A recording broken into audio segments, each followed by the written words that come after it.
Good afternoon. I'm Assistant Chief Ramey Kyle of the Investigative Services Bureau here at the Metropolitan Police Department. We're here today to announce 2 arrests in a first-degree fraud offense that targeted an elderly resident of Northwest and defrauded her of over $600,000. These arrests were the culmination of months-long investigation by a leading detective of our Financial Crimes Unit. I will now turn it over to Commander Kentish to provide details on the investigation that led to these arrests. Good afternoon. I'm Commander Kevin Kentish of the Criminal Investigation Division. MPD's Financial and Cyber Crimes Unit became aware of this case back in June of this year. An elderly female victim reported to detectives that in February of this year, her computer crashed and there was a pop-up message advising her her identity had been stolen. A message advised the victim to contact a fictitious customer service number which connected the victim to scammers. In between February and June of this year, scammers instructed the victim to make multiple wire transfers and purchases of gold coins and told the victim was defrauded of over $640,000. Yesterday's MPD Financial and Cyber Crimes Unit and Violent Crime Suppression Division conducted an operation to intercept and exchange that the defendants believed to be $200,000 worth of gold. During this operation, 27-year-old Amruth Vaca and 28-year-old Salani Saik of California were placed under arrest for first-degree fraud. Detectives are looking at whether these suspects are connected to additional offenses. We are working with our partners in the FBI to identify these scammers that are operating in our jurisdiction and possibly in other jurisdictions as well. We hope this arrest sends a strong message to those looking to defraud innocent people of their property. If you do, we will find you and we will arrest you. I will now turn it over back to Assistant Chief Ramey Kyle.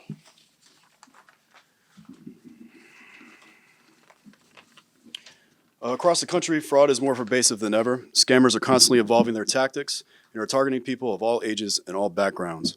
We remind the community that there are simple, effective steps that you can take to protect yourself. Keep your software and operating systems up to date on both your computers and your mobile devices. Install software that provides antivirus and email filter services. Be cautious of calls or emails that request sensitive information or money. Caller ID and emails can be faked, and voices can be cloned. If someone contacts you and claims to be a government official or a representative of a financial institution, call that bank or that government agency directly, ask if the person works there, and see if there is a real issue. Staying alert, verifying information, and reporting suspicious activity can make a big difference, not just for you, but for the entire community.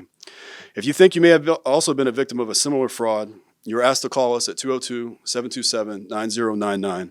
And most importantly, we need you to look out for your family, your friends, and your neighbors. If you see something that's out of the ordinary or suspicious, please speak up.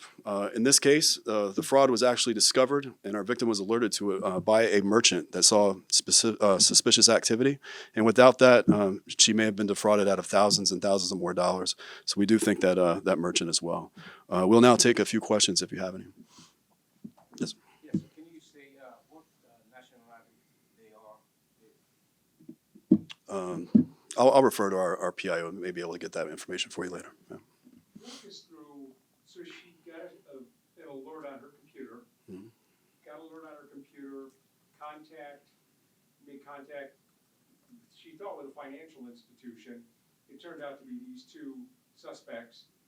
Walk us through this. You sort of alluded to it. Take us through it. Yeah, absolutely. So, to be honest, this could happen to anybody. You know, we've all had our computer crash, and you get that blue screen up there, and then there was a number that flashed up. Call this number, to remedy this situation. She called it.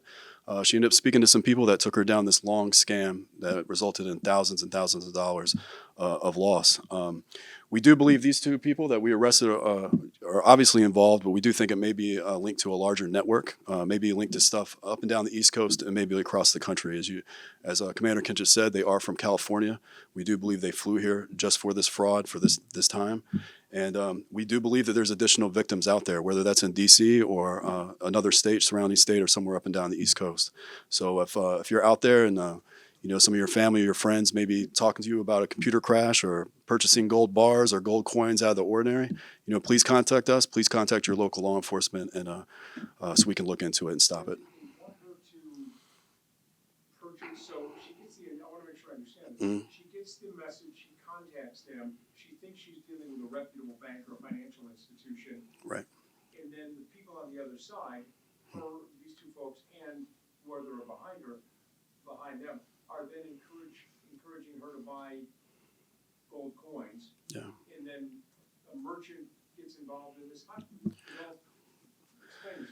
Yeah, I know it sounds a little outlandish, but I think we're dealing with professional thieves, professional fraudsters and scammers. They're good at what they do, and I think in this case they were very good at what they do. I think she called with all the intentions of correcting her issue on the computer. I think they asked for some financial incentive to help her with that, and I think they were very persuasive, and she did just that. She did what they did, just trying to get her life back together, getting her computer and her devices just back together, just like we all would. So they wanted her to buy something in exchange, you're saying, to get the computer back up and running, to get rid of whatever the malfunction, the malware was. Correct. I think that was it. Okay, so there's a bit of an extortion. Absolutely. Yeah. Yes, ma'am. Question, my understanding is that part of this, and we've seen it in Montgomery County, which has had a lot of these cases, is that they told this woman her finances had been compromised. Right. And she needed to move them, and in order to do it, she had to convert it to gold. Right. Have you all had any other cases like that here in the district? I don't. Sorry about that. Yes, we have. Unfortunately for us, a lot of individuals have been scammed out of it, and we find out after this has already happened. So even though we give them kudos, we want people to report it, we would like people to report it and safeguard themselves prior to actually becoming victims. So we have seen this a lot. This is one of the good cases that we get to report out, and good scenarios that we get to report out. We're actually able to hold somebody accountable. It doesn't always end up like this, but this is the scam, and this is the type of scam that I think we're seeing not just here, but nationwide. And this is a situation where they are telling these people, we're going to help you. Yes, everybody that is victims, as from victims, is because that somebody is offering to help them.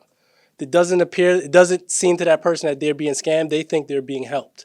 Well, unfortunately, somebody's helping themselves to their hard work and money and gold coins. How long did this go on? This one, you're talking about this or in general? No, in this particular case, how long was this woman being led on that these folks were doing her good before finally they got caught? How long was it? So for us, we were notified in June. We think this has probably been going on about a year prior to us being known about it. So I would say about a year is an appropriate time. There had been some transactions and some things that happened before that we weren't notified of, but I would say about a year this has been going on, and at some point she was notified, and that's when she called the police.